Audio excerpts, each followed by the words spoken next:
Okay, so after you've gotten your income, you've paid your taxes, you've spent on your living expenses, now you're left with a bunch of savings. And so what do you do with that money? So we've already talked about some of these things. Step one here is to just not lose the money in stupid ways. Step two is you want to build up some sort of emergency fund for security, for that feeling of security. Usually this is something you want to put it into like a high yield savings account, which right now a competitive rate is about 4% per year.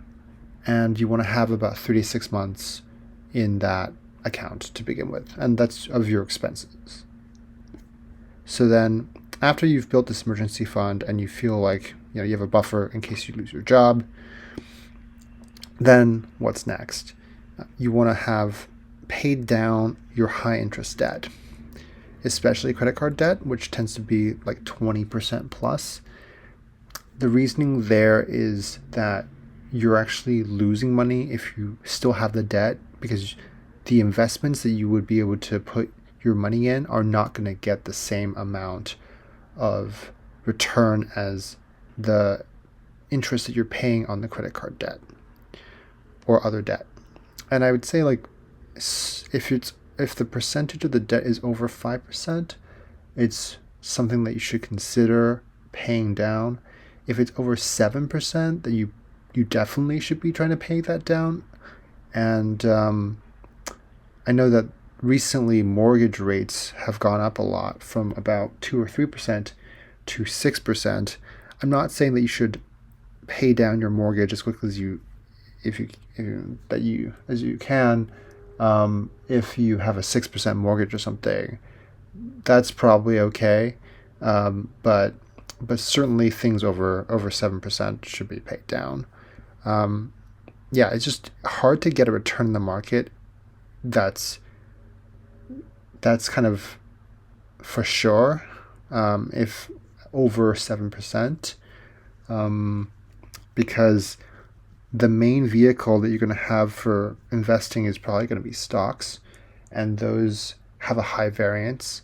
So getting 7% debt paid off quickly is a pretty good bet compared to the ups and downs of the stock market. Okay, so after you've done that, then you want to take the rest of the money and invest it into a low fee diversified stock ETF. This is going to be in taxable accounts, and you want to do this like the same amount each month or each period of time.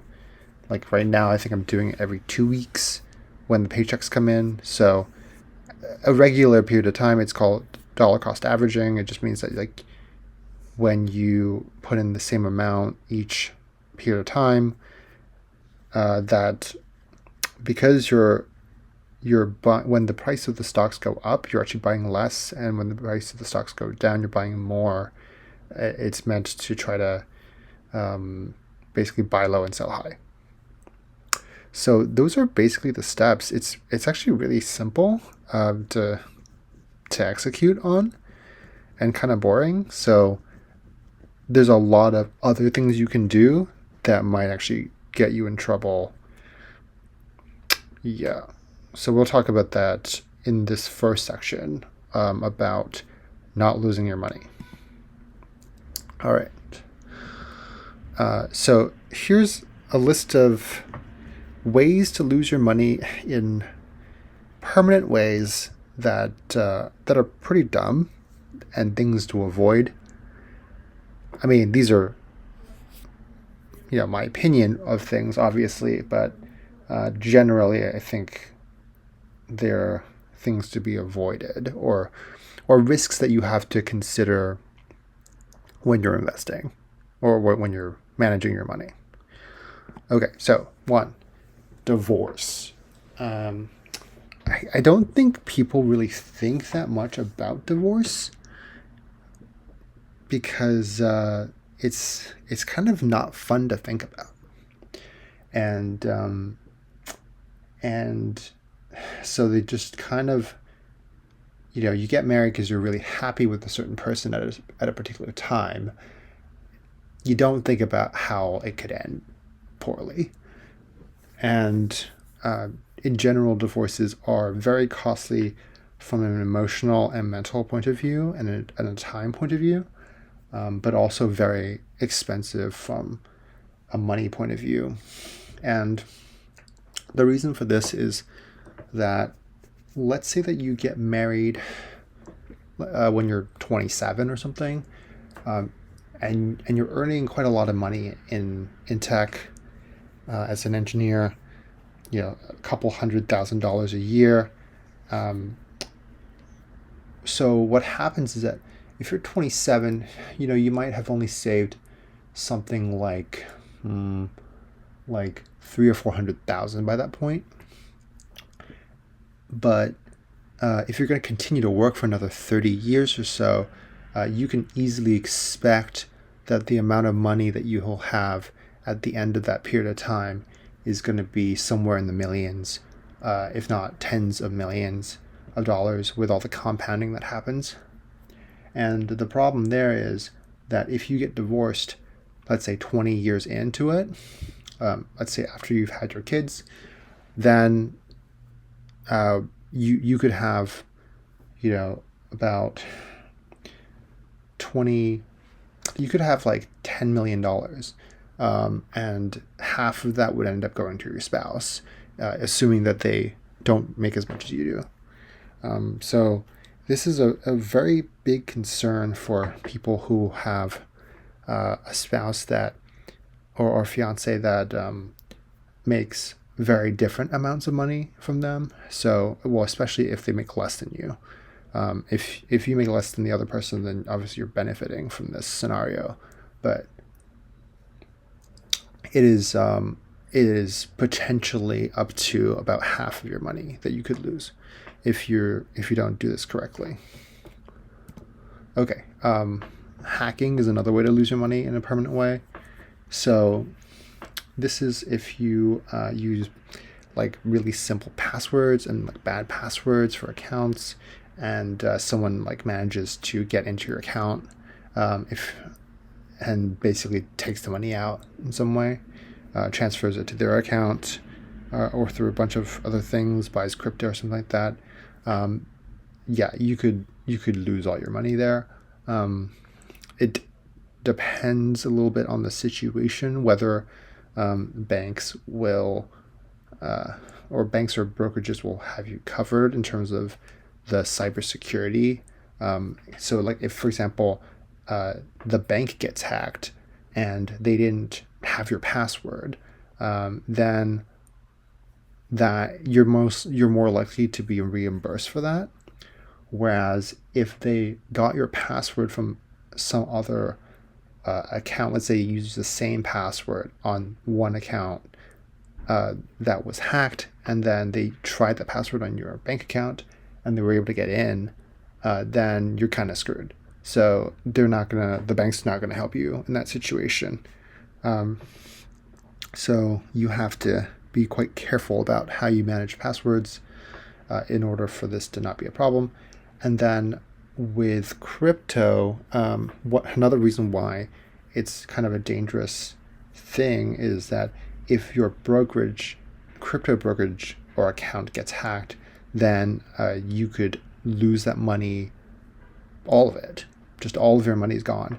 And this has happened a couple of times already. I think Mt. Gox is a very famous example where it was like a brokerage that kind of held crypto for clients, and then they got hacked and all the crypto was transferred away, and so now the accounts weren't backed by any crypto left, so they had to go bankrupt.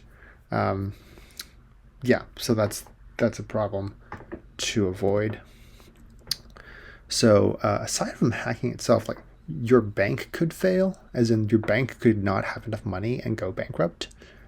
And this happened somewhat recently in the 2020s with Silicon Valley Bank and a couple others during that period. I think First Republic was one of them, and they had to get bought out by somebody else.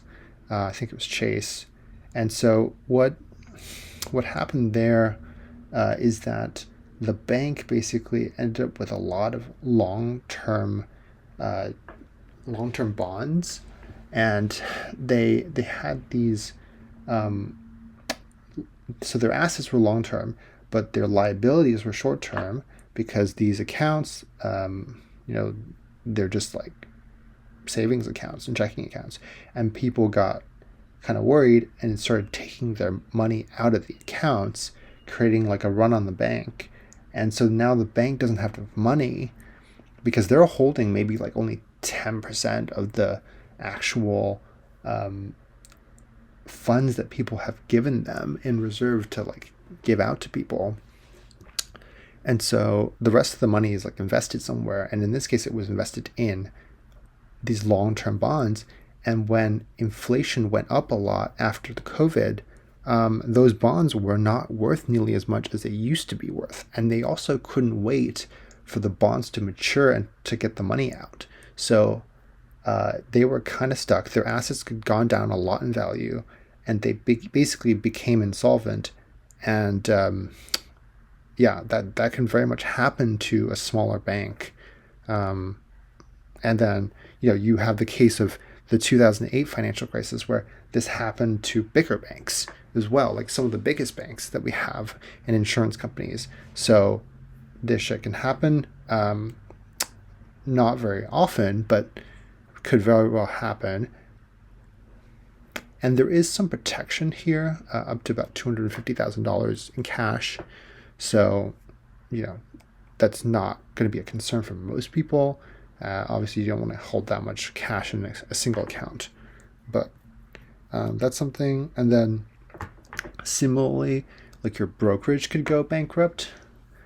And in that situation, there's a similar concern around the time of Silicon Valley Bank where I think Charles Schwab was there were questions about whether or not they had a similar problem with bonds.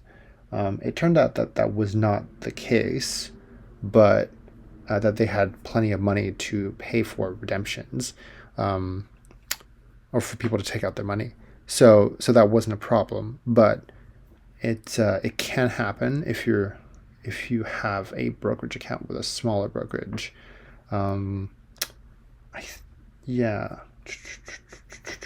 Okay.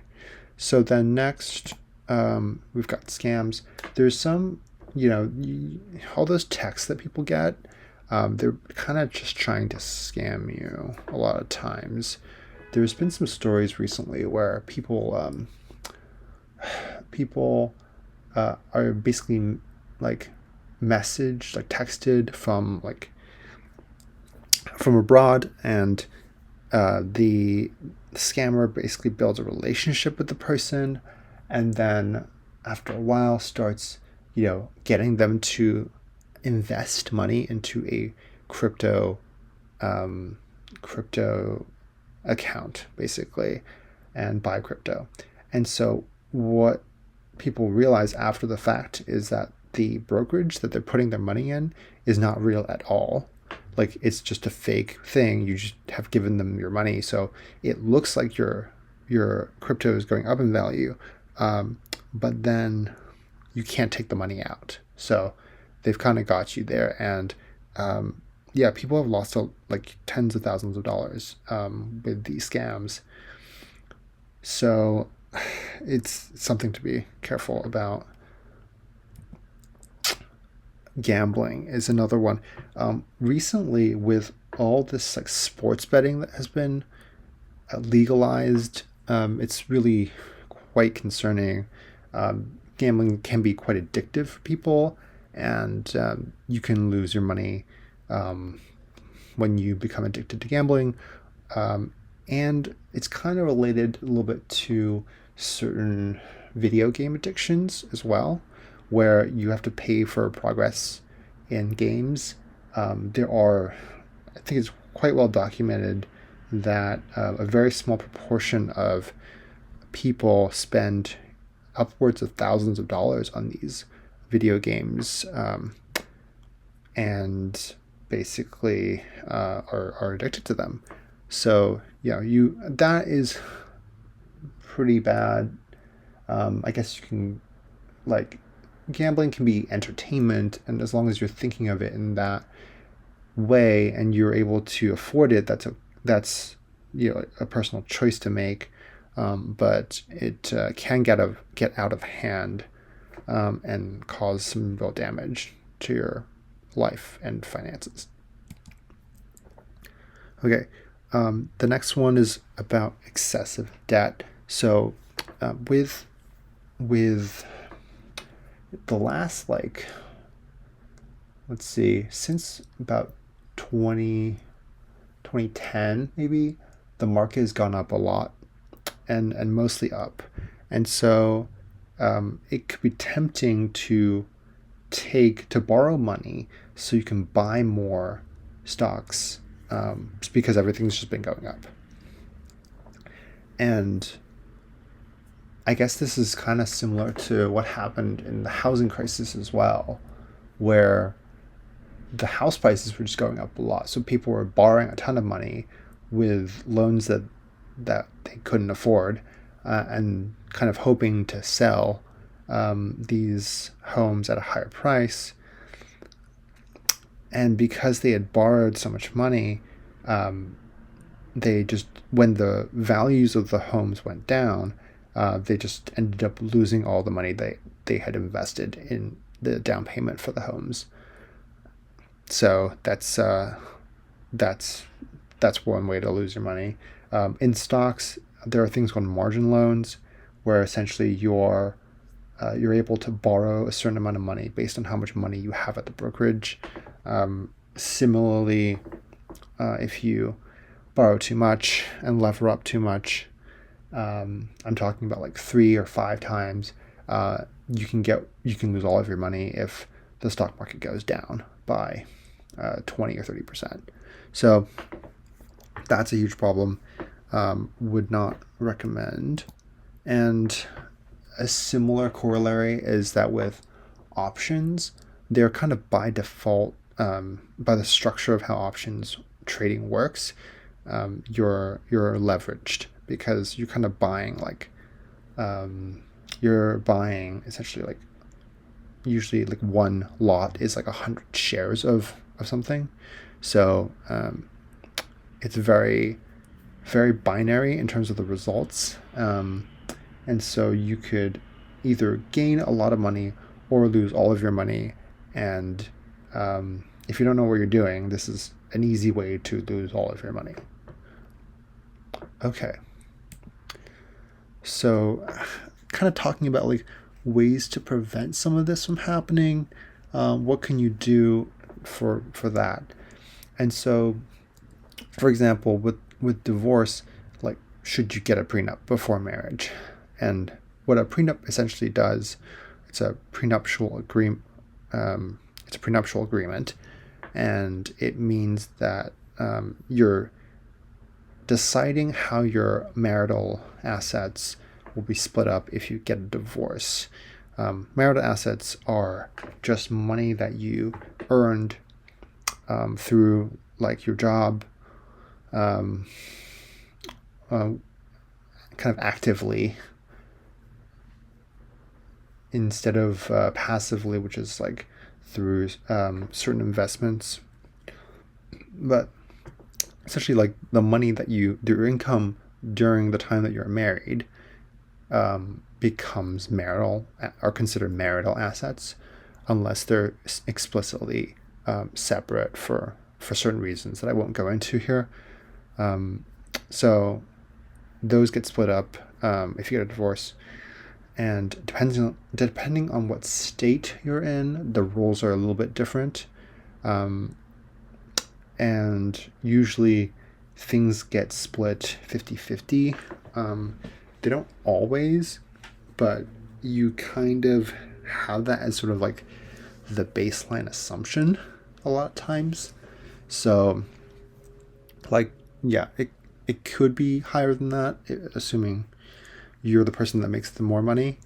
But like, you kind of have to worry about the 50-50 scenario if you don't have a prenup.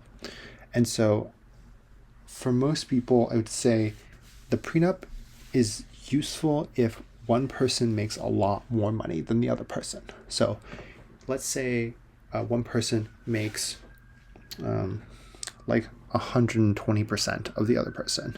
So like one person's making $50,000, the other person's making $60,000. You probably don't need a prenup in that situation. The amounts that you're earning are quite similar, and it's kind of not worth it to go through the exercise to figure out what the difference is, because it won't make that big of a difference.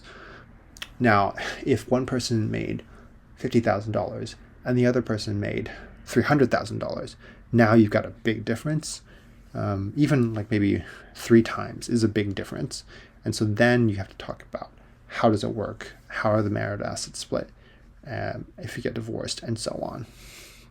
So this is potentially a very big thing and can cost a lot of money if you don't have a prenup and get married and divorced. So this is something to consider, depending on your spouse or fiance's financial situation. Okay, so how do you make it? The second thing that we're concerned about is hacking. How do you make it more difficult for people to hack your bank accounts? So cybersecurity is really important, especially for crypto accounts.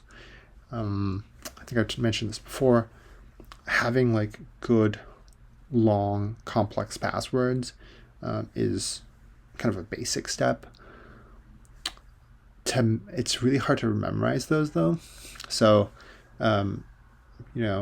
if you can't memorize them, then you need to use a password manager, in which case then the password for the password manager needs to be quite secure and long and complex that you can remember. And so if you're kind of using the password manager to remember all the different passwords for the different bank accounts, then it might be good to kind of have not all of your money in one place, and maybe kind of like spread it out a little bit, just so that it's not.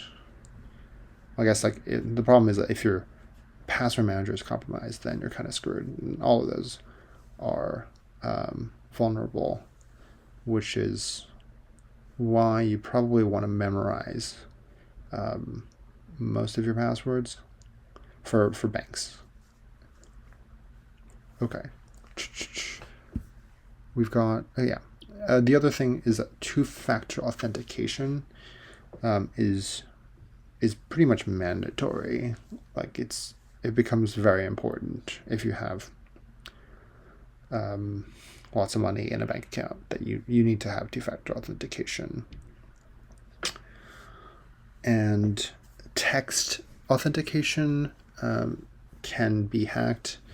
So there's a way of essentially they spoof your phone number, or they go to your cell phone provider and like get the number from you. So that is not the best way to do two-factor authentication. The best ways are either with like a pass key, or with some sort of like Auth, or there's like a authenticator. I think Google Authenticator is an app for this, where it will store like codes for you that you can use to authenticate with. So so having both the two-factor and a good password are kind of basic steps to make it harder for people to get into your accounts. With crypto, you can just lose all of your money. So that is an area where you need to be quite careful. Okay. What happens if your bank or your brokerage fails? So, all right, let's talk about banks first. And your bank can hold basically $250,000 of cash under FDIC insurance. So if your bank fails, the FDIC, which is a federal deposit insurance corporation, which is a federal agency, they will kind of pay you back what money that you lost in the bank. And if you have more money than the limit of 250, you could potentially lose that money. Now, in the recent failures with Silicon Valley Bank, that didn't happen. Everyone got their money back. But it's if the bank is big enough and they're not able to kind of pay everyone back, then that's a huge problem, and you can lose the money above $250,000. Now, this shouldn't be a problem for most people because you shouldn't be holding $250,000 in cash in one bank account or more than that most of the time, unless, we're talking about people who are new in their careers, so that generally won't be the case. But it's something to be aware of down the road. Like, you can imagine a situation where in your 30s or 40s, you're spending, like $100,000 or more a year, and you wanted to keep some, like a couple years of expenses away. Like, that's very conservative, but it's possible. Then you would want to like break up where you put the money there. And with brokerages, there's a similar sort of thing called SIPC. I gotta change that. And it's also insurance, and essentially it is for custodial assets, like assets that a brokerage is holding for you, up to $500,000 per account type, per institution, or per brokerage. And that has a limit of $250,000 for cash within those accounts as well. So, yeah, just because you have your cash in a brokerage doesn't mean that all of it is protected. There's a limit there.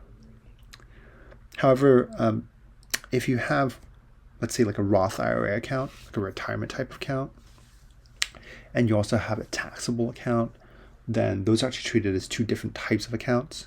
And if you have a single, like you have an individual account and you also have a joint account with another person, those two are also different types of accounts. So you could potentially have more than $500,000 at a particular institution or brokerage, but have all of it protected if they're spread out in different types of accounts that add up to more than $500,000 of coverage in total.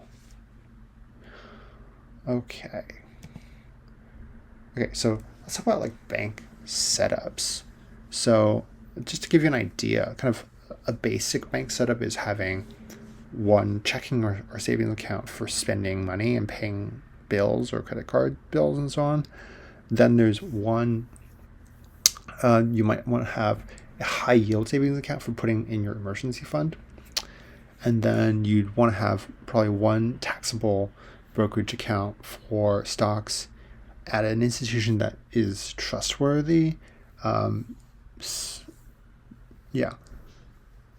Like a bigger place, not like a new trading app type thing. Those are maybe not as trustworthy as some other ones that have been around for decades. And then you usually will have a 401k from your employer, and you want to have at least one credit card that doesn't have international conversion fees, and you also want to make sure that you have two-factor authentication and secure passwords set up. So that's kind of like a minimum setup. Now, What's better is you want to have some redundancies built into the system so that, for example, instead of just having one checking account, you want to have like two checking accounts. And the second one should have some sort of ATM access, or both of them really should have ATM access somehow. And you want to have maybe like 1 month of your expenses in that second account, just to make sure that you have multiple, in case one of the banks either fails or something, or they your like account is frozen for whatever reason, and so you're not able to get that money. You want to be able to pay your rent, basically.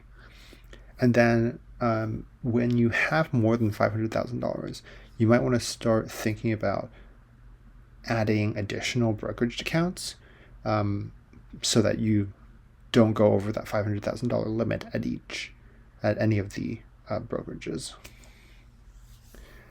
And then you want to have a few different credit cards. This is good for, just in case like someone like steals one of your credit cards, then you have other ones that you can use. Okay. So, and then we talked about a few of the other risks around scams or excessive debt and gambling and kind of options.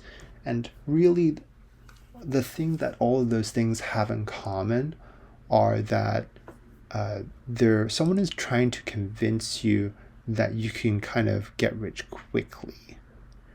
And that's something that you should be careful about, because getting rich quickly is quite hard to do, while getting rich slowly is quite simple to achieve. And so really, like, you want to be patient and you want to let time do the work of increasing the amount of money that you have. So if people are promising you a large short-term return, it can often be too good to be true, and you really shouldn't trust those people, or be very skeptical about what they're saying and whether that's true or not. So an example is aside from the ones that we might have mentioned before, I think there was a crypto-backed savings account that was giving interest, in the order of like 9 or 10% a year, and that didn't turn out to be a real thing. I don't remember exactly what the name was anymore, but it doesn't actually work. Let's see. So return of investment is more important sometimes than the return on the investment. You want to make sure that you're not losing money first, and then whatever amount that you can gain on top of that is kind of is the next step, or the next thing to consider. Okay. Yes. So one of the things I mentioned as a risk before is debt and having excessive debt. And so I kind of want to dive a bit deeper into what debt is, like what is good debt versus bad debt, and kind of like how do you use debt well. So bad debt basically allows you to spend on things you can't afford. So think like credit cards, or car loans for a car that you can't afford, or like student loans, like expensive student loans. They could be like unsubsidized public loans, or private loans in the order of like 7, 8 to 10% or more. And those are bad ideas, because you probably couldn't have afforded to do that thing without this loan, and you're paying a lot of money to borrow this money. Okay, so that's we already talked about paying off the high interest loans. And the difference is that good debt basically allows you to make more money with the money that you have. So it is possible to use debt well And generally that happens when you have a bunch of money, then people are more willing to give you money or lend money to you. So some examples are, if you have a subsidized student loan, like I had a Perkins loan, which is like 5%, that is probably lower than what you can get in the stock market. You could probably just not, pay. You could pay that loan off at the schedule that has been set, and you could probably invest the rest of that money that would have been used to pay that loan and put into the market instead, and get a higher return in the market than the loan would have cost you. So that's one thing. Getting a mortgage is actually really one case where someone's letting you borrow hundreds of thousands of dollars at a fairly low rate, between like 2.5% to 6% recently. That's mostly because the government is kind of subsidizing these loans, and you kind of are able to put down 20%, borrow 80%, basically get a leverage of 4 to 1 in this case, or 1 to 4, and really increase the amount of leverage that you have in this home investment. And another way that people use debt well is when you see billionaires, they're borrowing money against the shares that they have instead of selling the shares. They're essentially avoiding paying taxes. Then those taxes are capital gains taxes. So they'd rather pay a 7% interest to borrow the money.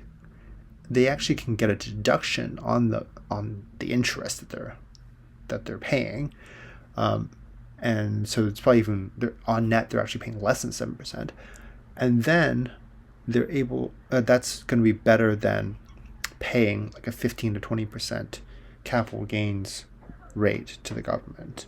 So these are kind of just different ways that you can use debt in an advantageous way to increase how much money you have. And so, we kind of talked about leverage before, where it basically can increase how much your investment is. So, for example, if you're buying a $400,000 house, if you could afford to buy it in cash, that's great. But if you put down 20% and get a loan for the other 80%, then if the value of the home goes up by 20%, then your investment of $400,000 has gone 20%. But because you actually borrowed most of that money, you only put in $80,000. And so that $80,000 is actually now doubled to $160,000, which is great. And that's kind of coming, your rate of return has been multiplied by 5x from 20% to 100% because you took out leverage that was kind of 5 to 1. Going the other way, it's possible to lose your whole investment. Let's say that you had actually borrowed money.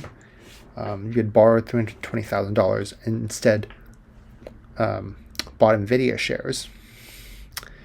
And let's say for whatever reason, the value of those NVIDIA shares went down 20% kind of suddenly in 3 days or so, then you will actually have lost all of your $80,000 if your lender asks for their money back.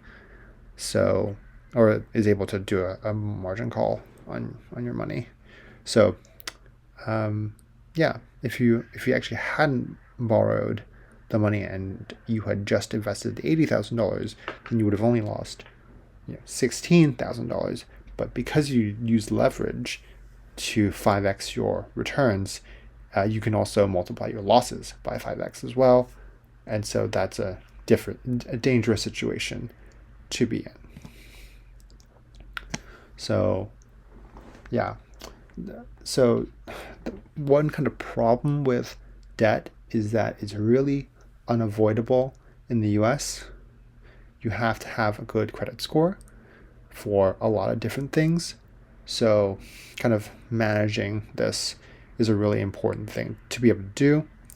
And so, some basic information about this is that credit scores assess how likely you are to pay off a loan.